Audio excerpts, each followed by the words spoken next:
just kind of want to piggyback off Olivia to say how grateful and appreciative I am of Goodwill Industries of Northwest North Carolina, and also the relationship and partnership they have with Project Reentry. As Michael said, I am a Project Reentry graduate, and at this current time, I'm the coordinator of Project Reentry in Wilkes County. Upon my release, actually right before I was released, that's when Project Reentry came into the North Carolina Department of Corrections.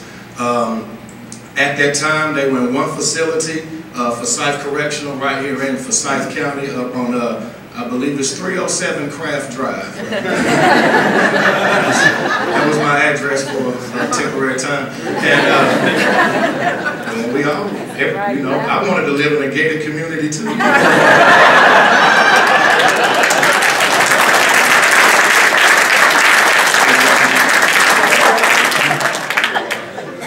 Kind of went about it the backwards way, that's all right. But at the time, I'd done 5 years in prison, and it was about to be time for me to be released. And I was getting apprehensive because I'm hearing all the things about how difficult it's going to be, and pretty much a lot of people trying to instill hopelessness in me, and people trying to drive me to a place of despair. And Project Reentry came aboard, and they was clear, cut, and dry. They said, look, it won't be easy, but it is not impossible. And they began to enlighten me and share some different things with me, tools and resources that would be available. And if we could just take advantage of those and just show our worth and our value, and not really ask anybody for a second chance, but just give me an opportunity to show and prove that the same person that went inside that gate is not the same one that's coming out. And while I've been inside for 5 years, I haven't just been sitting on a bunk watching TV, going to eat and different things. I've been working a plan, trying to better myself, improve myself, because before I went in I had a wife, and before I went in I had a son, and as I emerged I wanted to be a better husband and a better father, and I wanted to come out and be somebody that society could embrace and engage, and not have to worry about all the risk factors, and am I going to take something, am I going to steal this, am I going to do that. And so what Project Reentry did, and thank God for them at Goodwill, they came in and allowed me to get some information that I was not privy to. They kind of specialize in working with people who are not only disenfranchised but live on the fringes of society. And I can't, my background is not that I had this horrible upbringing. My father's in the audience today. You know, I had every opportunity given to people, and I just did not take advantage of them, because like most teenagers, I thought I knew everything, and I thought my dad was galactically stupid. And at 14, I mean, I thought I knew everything, and I was amazed when I turned 21 at how much he had learned in 7 years. But I did not take it at the time, but then through that, and I emerged from the prison, and I was ready to take on the world. Obviously, the community had not taken Project Reentry. So I got out, and it wasn't easy. It was an uphill climb. But because of what they instilled in me, I did not quit. I went to create opportunities for myself. I had an 87 Bonneville, and I put a lawnmower and a weed eater in the trunk, and I went around cutting grass. I did whatever I had to do. It was 6 months before I got a job at Bojangles. And Bojangles was going to start me at $6.50 an hour. And here I am coming out of prison, and I still got pride. Because when they offered me the job, my insanity caused me to contemplate taking it. But I ended up taking that job. I swallowed my pride. I humbled myself. I took that job for $6.50 an hour. And 3 weeks later, a job called me, and they started me out at twice what Bojangles was paying me.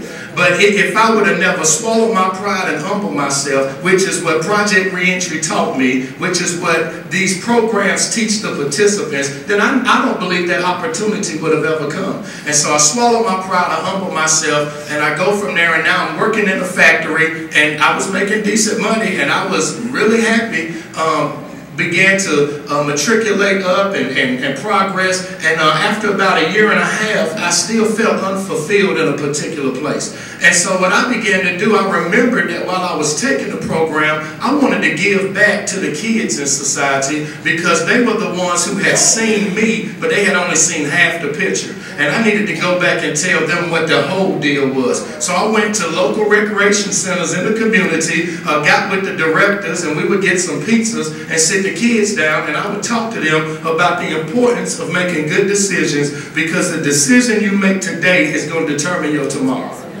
Well, as I began to do that, word traveled through the city somehow, and a lady who was who was the vice president of human resources at Youth Opportunities, had heard about me. She called me and asked me if I wanted a position as the assistant manager of their crisis shelter. And it's a principle that I live, and it is you do not have to pursue what you attract. When I first got out of prison, I had to pursue job leads. I had to go after every job. But once I got an opportunity to show my worth and my value, did you hear what I said? A job came looking for me. So I'm there and I'm working that job, and we improved the shelter, and things are going well, and then I saw this one posted. Well, if I hadn't taken this program, I probably never would have applied for it, because I would have thought, I got this felony, you know, they're not going to hire me. But because of them, they told me, look, just apply and see what happens. You just do what you got to do, and then all you really want is an interview. Because I believe if I get an interview, I'm going to get the job.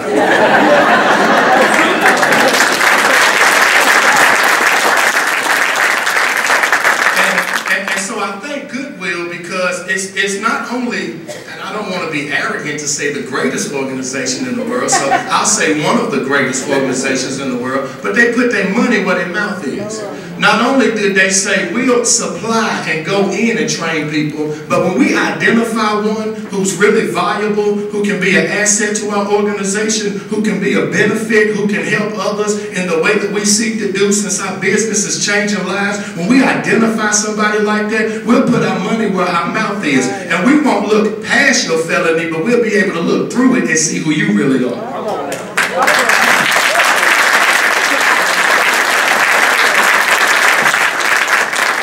In February, they opened up Project Re-entry in Wilkes County, and they hired me.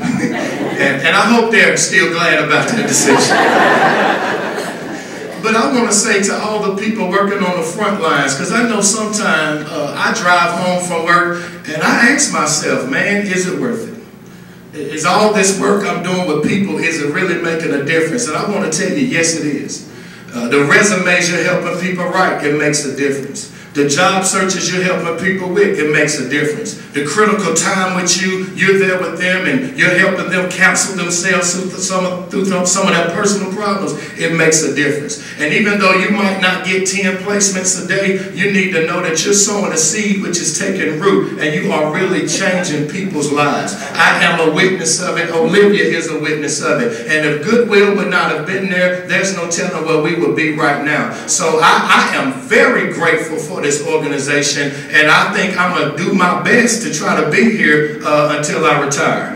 So I just want to thank you all for everything you do, and I'm an advocate for ex-offenders all across this nation. Everybody, some people really did just make a horrible decision at a horrible time, and all they need is an opportunity to show their worth and value. So if anything, I would say just allow people to get in front of you and for them to be able to tell you who they are today and why they are who they are. And I would not be who I am if it was not for Project Re-entry, and Project Re-entry could not be as successful as they are if it was not for Goodwill Industries. And so I'm just so thankful and grateful for Goodwill, for Project Re-entry, and everybody and everything you do. So that's my spiel. I appreciate you listening to me, and I hope to see you soon somewhere.